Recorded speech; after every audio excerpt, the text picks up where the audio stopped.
For decades, the promise of the fifth-generation fighter was absolute independence. The idea was that advanced sensor fusion and artificial intelligence would allow a single pilot to dominate the skies entirely alone. But the airspace has rapidly grown crowded. Today's combat zones are saturated by autonomous systems that move faster than a human can track. Because of this, major military powers are aggressively pivoting. They are deliberately abandoning the single-seat dogma to build twin-seat variants of their most advanced stealth fighters. The driver behind this shift is manned-unmanned teaming. Instead of just flying the aircraft, pilots are now expected to act as airborne commanders, directing entire swarms of combat drones in real time. Managing robotic wingmen effectively requires more processing power than a single human brain can provide. Without a second crew member to manage the network, the solitary pilot becomes an operational liability. This brings us to Russia's Su-57. Russian engineers took a purist approach. They mandated perfect internal weapons carriage and supercruise capabilities from day one. But forcing all that cutting-edge technology into a flawless airframe creates massive friction. It led to severe research bottlenecks, major budget overruns, and agonizingly slow production. On the other side of the spectrum is South Korea's KF-21 Boramae. Seoul took a pragmatic, spiral development path. They accepted a 4.5-generation baseline to guarantee rapid deployment. This chart shows how their development timelines compare. The Su-57 first flew in 2010 and still only exists in limited numbers today. The KF-21 flew in 2022 and is already on track for operational deployment by 2026. South Korea's plan is to build the fleet first, then retrofit true fifth-generation features, like internal weapons bays, in later Block 3 upgrades once their domestic supply chain is stable. Pondering. Looking ahead to the airspace of 2040, we have to ask, does the uncompromising purist or the modular pragmatist actually win the fight? Let's look at the immediate engineering trade-offs. The Su-57 pushes for extreme aerodynamic ambition. Russia plans to integrate Product 30 flat-nozzle engines to sustain supercruise and mask the aircraft's thermal signature. The KF-21 accepts a deliberate compromise. It relies on standard General Electric F414 engines and uses semi-recessed belly bays to drastically speed up airframe manufacturing. This split-screen diagram highlights the difference. The Su-57 hides its payload entirely inside the airframe, while the KF-21 leaves missiles partially exposed. That exposure creates a larger radar return, meaning the KF-21 cannot be classified as a true stealth fighter at launch. Meanwhile, the Su-57 preserves its stealth profile, but internal bays have strict physical limits. You can only carry weapons that fit exactly inside that enclosed volume.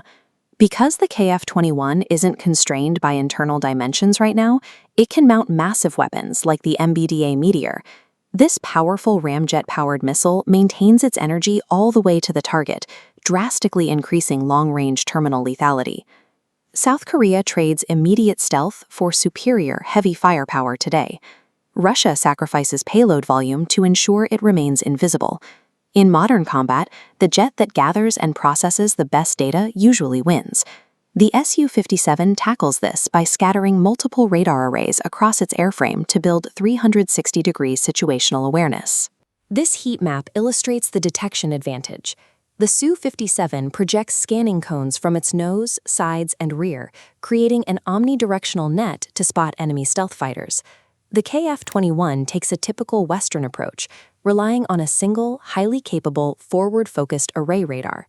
But Russia's hardware-heavy approach carries massive risk. Stitching all those separate radar feeds together creates extreme software integration complexity, increasing the chance of the sensors interfering with each other. The KF-21 counters this by focusing on software agility. It utilizes an open mission systems architecture. This allows for rapid, plug-and-play software updates, much like updating the operating system on a smartphone. Russia is also gambling on future technology, researching quantum radar systems to gain immunity to electronic jamming, though this remains an unproven and expensive endeavor. Ultimately, the Su-57 relies on raw, brute force hardware arrays to see the battlefield, while the KF-21 banks on agile, iterative software and open architecture. Both of these ecosystems are adapting to manned-unmanned teaming.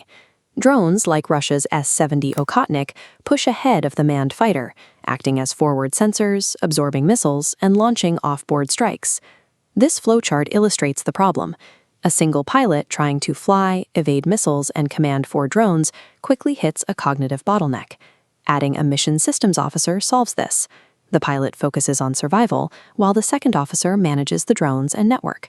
This is exactly why both Russia and South Korea are actively developing twin-seat variants, the Su-57D and the KF-21 to answer this exact tactical problem. But there is a universal trade-off here. Expanding the cockpit to fit a second seat inherently compromises the aerodynamic stealth shape and reduces internal fuel capacity. These nations are making a calculated trade. They are accepting a slightly larger radar signature to ensure they can command the electronic and drone-integrated battle space. So what does this mean for nations looking to procure their next fleet? The target buyer for the Su-57 is a country that requires absolute sovereign capability, extreme agility, and deep penetration stealth right now. But those buyers face severe risks. Purchasing the Su-57 brings geopolitical sanctions, massive supply chain instability, and agonizingly slow delivery timelines. The KF-21 appeals to a different buyer entirely. It is for nations prioritizing budget efficiency, fleet reliability, and localized technology transfer over day-one invisibility. This scorecard breaks down the 21st century procurement pillars. The Su-57 wins on raw kinematics and initial stealth, but the KF-21 holds a clear advantage in timeline reliability and export viability.